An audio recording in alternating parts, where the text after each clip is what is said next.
Have you ever felt uneasy dancing at a party? And was it because you didn't know what to do, or weren't you happy with the way you look dancing? Over the past over 20 years, I worked with thousands of people one-on-one, all of them starting out being embarrassed to dance in social situations, and I created a clear method of how to bring a person who is self-conscious dancing in front of others and get them to the point where not only they feel good on the dance floor, they are excited to go out and be dancing among other people and with other people. Like Calliope, who danced for hours at her brother's wedding, or Therese, who went from cringing at the idea of dancing in front of others to feeling 100% ready and excited for the opportunity to dance after just 6 weeks of applying the method that I'm going to share with you today. And to help you, I included everything in my free guide. If you want access to it, just comment below guide and I will send it to you so you can start learning, start seeing results,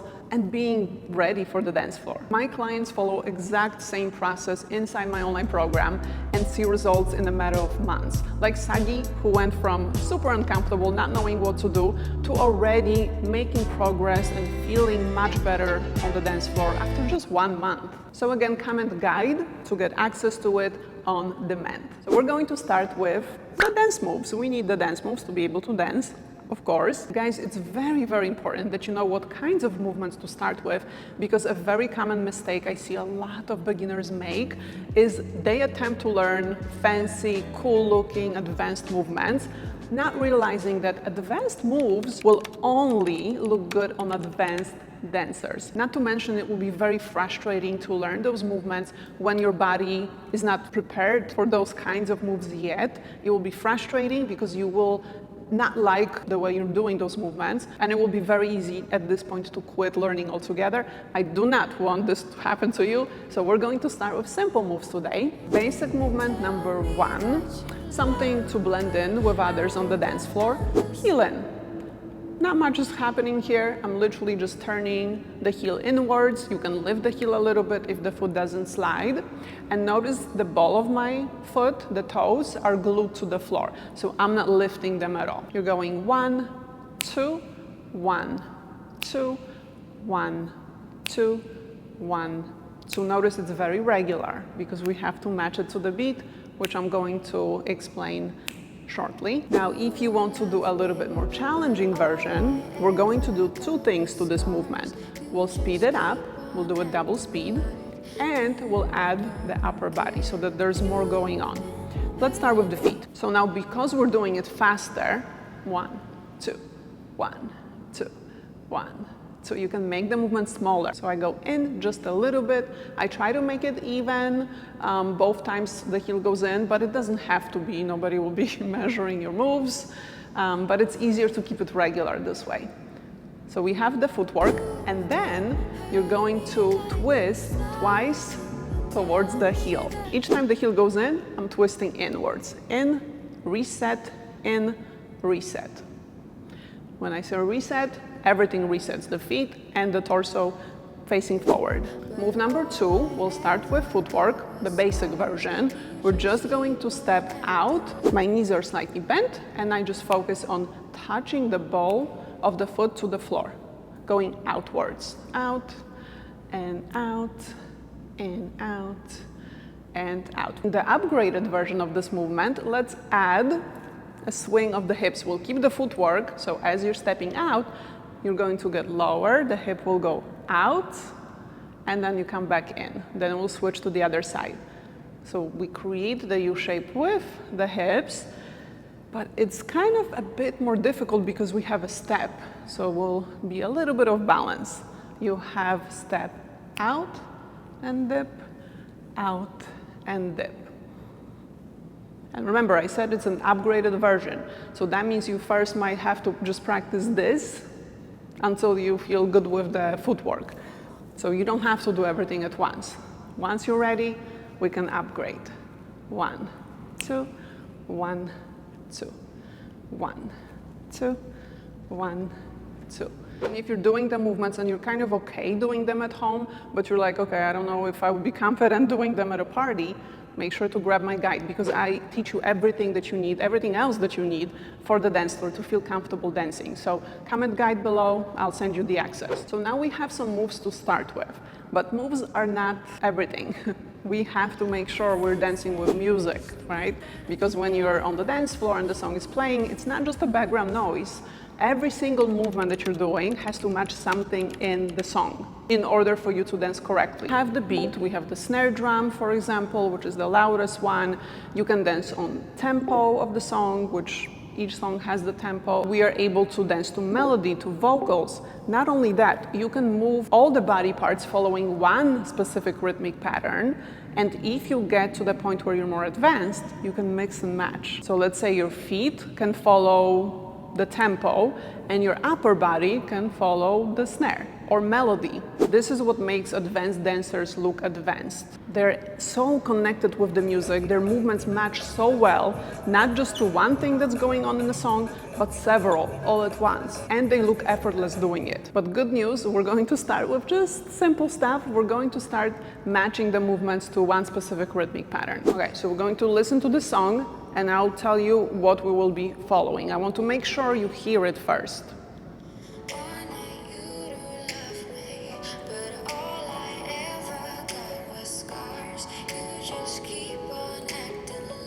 You hear that snap sound? That is the snare drum. It usually sounds like a snap or a clap. We're going to match our heel in, the first basic movement, to that sound. Listen for it.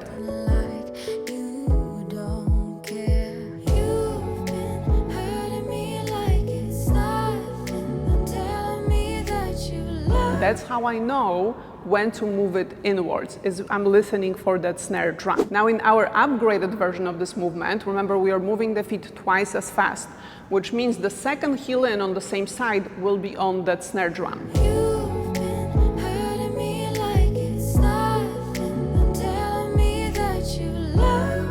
At the torso, 1, 2, 1, 2, 1, 2, 1, 2.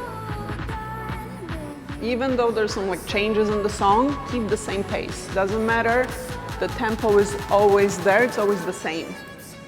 1, 2, 1, 2.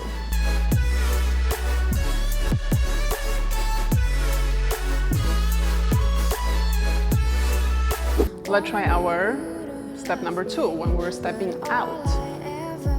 Find the snare, find the snap sound, and touch the foot to the floor. At the same time.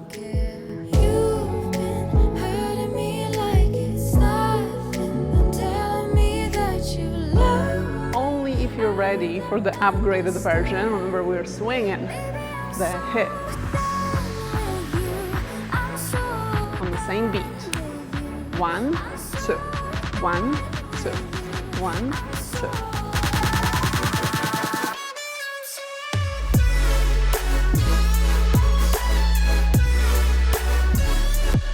And I can't stress enough how important it is to be able to look confident dancing with the music.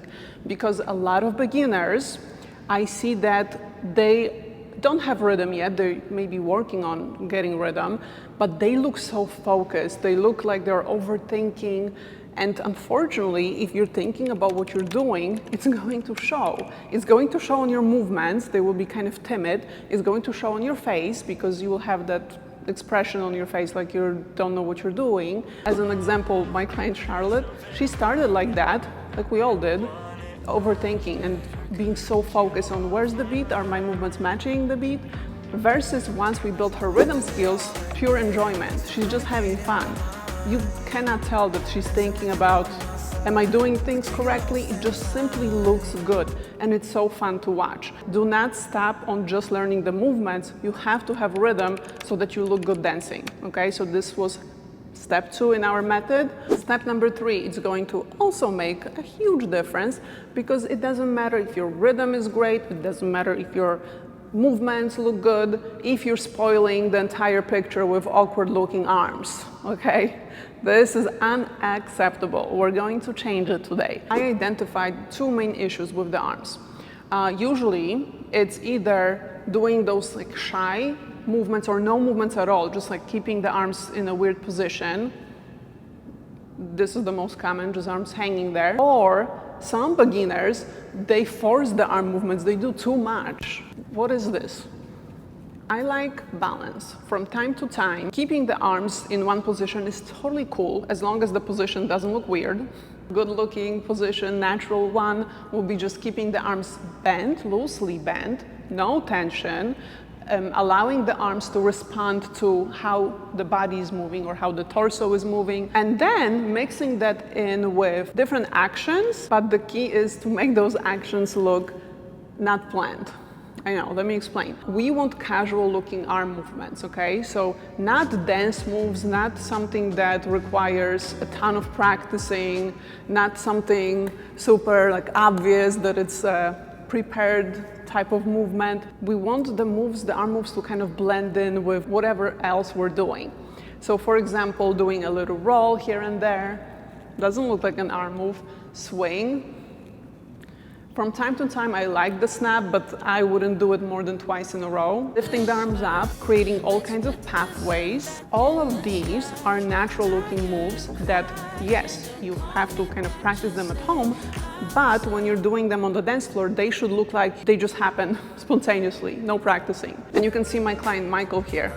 No specific arm moves yet, everything looks good. Everything is connected, everything is blended together. He's just grooving. But we worked a ton on his arms. His arms looked like this when we started. So yeah, practicing will be required to get the arms to move the way you want them to move. Let's add some arm movements to our lower body moves that we learned. I wouldn't do any specific arm moves here. I would just let them rest because the feet are doing a lot, it's too much going on. So feel free to keep the arms just resting in one position, but when we do the simple version, just the heel in slowly, we can do something here. And I forgot what it is, so let me try. With our simple heel in, I would do the action of cross and open. Only a couple of times before you go back to resting position. So it will look like this. 1, 2, open on the snare, on that snap sound. 1, 2, 1, 2, 1, 2. I would do it a few times and then back to resting. Okay, just a little, we call it pattern interrupt. Some movements with the arms and then no moves, just resting. Because even if you do this all the time, you will look like a robot, so that's not a good look. That's why we want to mix. And to our second footwork option, when we were stepping out to the side, I would do a little, maybe like roll, again, just a couple of times, few times, and then rest. So that could be an option. The other version, when we added the dip, I wouldn't do much, perhaps a scoop with the arm, you know, same direction, same side as the hip. But again, if we do this for too long, it's gonna look weird. So just a couple of times, 1, 2, 3, and that's it. And the rest, the hips can go, the arms rest. Guys, we have the moves, we have rhythm, we have the arms.